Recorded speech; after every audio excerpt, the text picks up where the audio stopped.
cachorro é poop. Gato e filhote de gato. Gato e filhote de gato. O gato é cat e filhote de gato. E filhote de gato é kitten.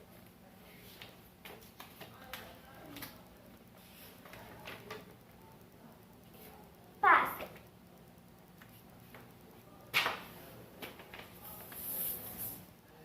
Pássaro é bird e ou fish.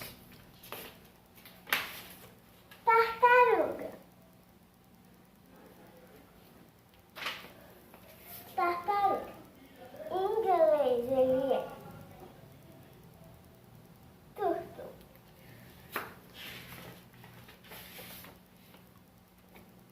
Papagaio. Papagaio. Em inglês ele é parrot.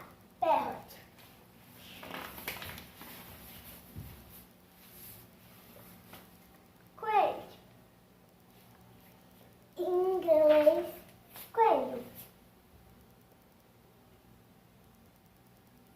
Em inglês ele é rat ou bunny.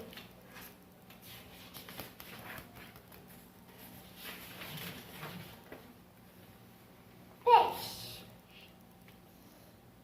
Peixe. Em inglês ele é fish. Rato. Rato. Em inglês ele é mouse. Porco da Índia. Aqui, ó. Porco da Índia. Porco da Índia. Em inglês ele é guinea pig.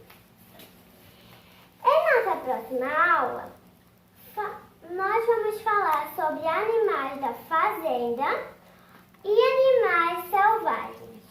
Se você gostou do vídeo, deixe seu like, se inscreva no canal e clique no sininho das notificações para não perder nenhum vídeo novo.